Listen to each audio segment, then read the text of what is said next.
Hi students, last class లో మనం missing character అనే టాపిక్ లో ప్రాబ్లమ్స్ ఆన్ ట్రయాంగిల్ షేప్స్ మీద చూసాము. ఇప్పుడు model 2 problems on square shape అంటే ఇక్కడ 3x3 గానీ 4x4 గానీ లేదా 3x4 వచ్చే విధంగా ఒక రెక్టాంగిల్ షేప్ గానీ స్క్వేర్ షేప్ లో ఇలా ప్రాబ్లమ్స్ ఇస్తాడు. అయితే ఈ ప్రాబ్లమ్స్ మనం ఏ విధంగా సాల్వ్ చేయాలనేది ఒకసారి ఇప్పుడు పరిశీలిద్దాం. ఫస్ట్ క్వశ్చన్ చూడండి. ఇక్కడ 3x3 స్క్వేర్ లో 8, 6, 96, 8, 9, 144, 15, 5 క్వశ్చన్ మార్క్ ఇచ్చాడు. అంటే ఈ రెండిటి ఆధారంగా ఈ విలువ ఎలా వచ్చిందో అదే రిలేషన్ దీనికి కూడా సరిపోతే ఈ రెండింటికి ఏ రిలేషన్ అయితే ఉందో అదే ప్రొసీజర్ ఇక్కడ అప్లై చేసి ఈ విలువ కనుక్కోవాలి. అంటే ఇక్కడ చూడండి 8 ఉంది, 6 ఉంది, 96 ఉంది. పోనీ ఇది యాడ్ చేస్తే ఎటు రాదు, మల్టిప్లై చేస్తే 8 6 jar 48 అంటే 8 6 jar 48. దీన్ని ఇంటూ 2 గా చేయగలిగితే 2 8 jar 16, 2 4 jar 8 ప్లస్ 1 9, 96 అనేది వచ్చింది. అంటే సెకండ్ రో కూడా ఇదే కండిషన్ అప్లై అవుతుందా లేదా చూడాలి. నెక్స్ట్ రో వాల్యూస్ చూడండి. 8 into 9 ఉంది, 8 9 jar 72. సో దీన్ని మళ్ళీ 2 తో మల్టిప్లై చేస్తే 2 2 jar 4, 2 7 jar 14. సో ఈ విలువ కూడా వచ్చింది. అంటే ఇక్కడ మనం ఏం చేయాలి, ఇచ్చిన రెండు విలువలు మల్టిప్లై చేసి ఆన్సర్ ని మళ్ళీ 2 తో మల్టిప్లై చేయాలి. సో ఇక్కడ 15 5 jar 75. దీన్ని మళ్ళా 2 తో మల్టిప్లై చేస్తే 75 2 jar 150.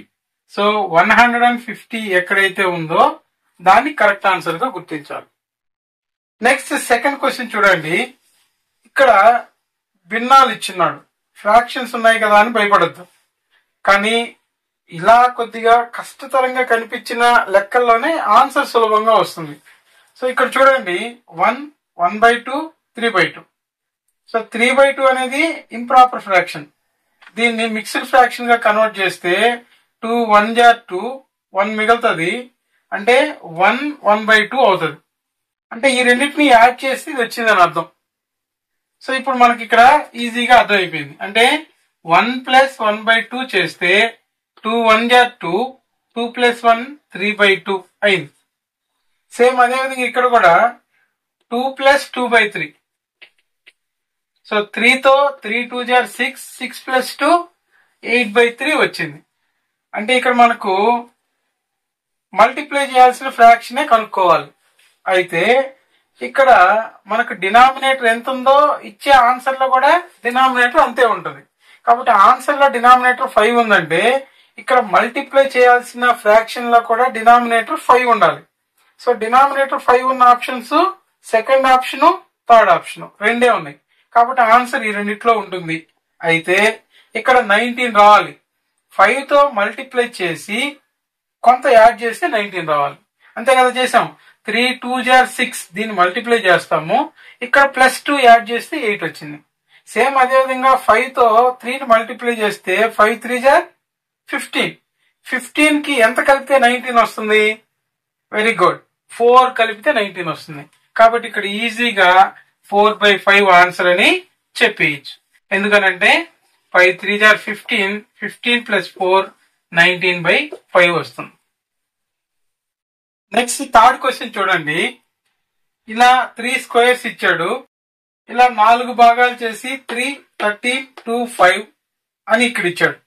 అదే విధంగా థర్డ్ స్క్వేర్ లో ఒక క్వశ్చన్ మార్క్ ఇచ్చాడు.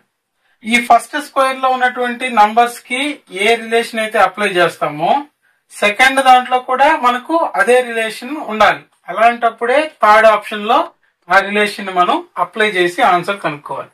అయితే ఇక్కడ ఏవైనా 2 నంబర్లు తీసుకుని మూడో దాన్ని సాధించాలి. లేదా ఇక్కడ 4 నంబర్లు ఇచ్చినారు కాబట్టి 3 నంబర్లు తీసుకొనైనా సాధించాలి. అయితే ఇక్కడ చూడండి 13 అనేది పెద్ద వాల్యూ ఉంది. 3 + 2 5, 5 + 5 10, 10 + 3 యాడ్ చేస్తే ఇది వచ్చింది అనుకుందాం. పోనీ ఇక్కడ 7 + 3 10, 10 + 40 50 ఇక్కడ 8 యాడ్ చేయబడింది కాబట్టి ఇక్కడ అడిషన్ అనేది కాదు. అడిషన్ కాదు. 3 2 jar 6 6 5 jar 30. సో ఇది కూడా కాదు. మల్టిప్లికేషన్ కూడా రాదు. పోనీ ఈ రెండు నంబర్లతో యాడ్ చేస్తే ఇది వచ్చింది, ఈ రెండు యాడ్ చేస్తే ఇది రాదు. కాబట్టి ఖచ్చితంగా మనం స్క్వేర్స్ అనేటివి చెక్ చేయాలి. సో ఇక్కడ మనకు 3 స్క్వేర్ అంటే 9, 2 స్క్వేర్ అంటే 4. సో 9 కి 4 కి ప్లస్ యాడ్ చేస్తే 13 అవుతుంది.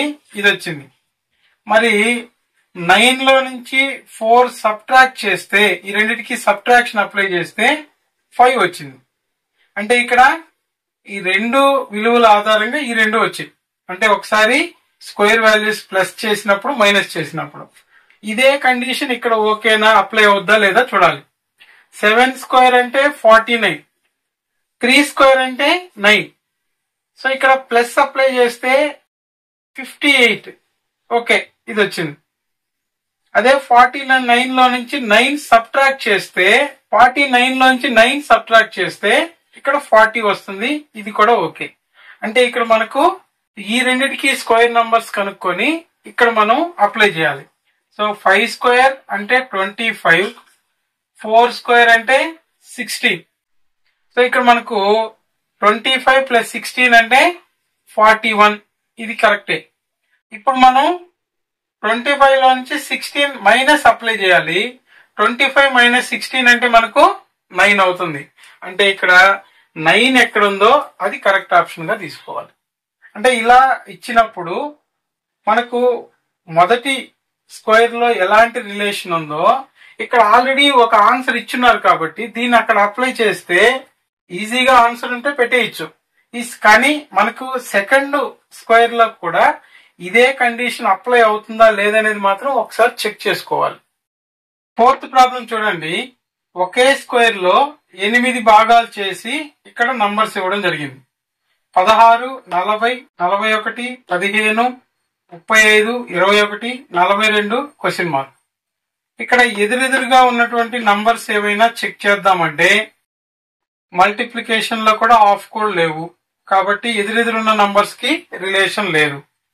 అయితే ఇలాంటి క్వశ్చన్ ఇచ్చినప్పుడు మనకు ఇక్కడ వరకు ఒక భాగంగా తీసుకోవచ్చు, దానికి ఆపోజిట్ సైడ్ లో ఉన్న భాగంగా తీసుకోవచ్చు. అయితే ఇవి రెండు ఏమైనా టోటల్ సమ్ అనేది ఈక్వల్ అవుతుందేమో చెక్ చేద్దాం. 21 ప్లస్ 35 అంటే 56 వస్తుంది. 16 ప్లస్ 40 అంటే కూడా 56 వస్తుంది. ఇక్కడ 41 ప్లస్ 15 ఈ రెండు భాగాల్ని తీసుకుంటే 56 వచ్చింది. సో ఇక్కడ ఈ రెండు కలిపితే కూడా మనకు 56 రావాలి. 42 ప్లస్ ఎంత కలిపితే 56 వస్తుంది. సో తెలియని దాన్ని ఎక్స్ అనుకున్నాను. 42ని ఈక్వల్ టు అవతలకి పంపిస్తే -42 అవుతుంది. 56 లోంచి 42 సబ్ట్రాక్ట్ చేస్తే 50 లోంచి 40 అంటే 10, 6 లోంచి 2 తీసేస్తే 4 అంటే మనకి ఇక్కడ 14 మిగులుతుంది. అంటే ఇక్కడ మనకు రావాల్సిన నంబరు 14 అని ఎక్కడ ఆన్సర్ ఉంటే దాన్ని అక్కడ గుర్తిస్తాం.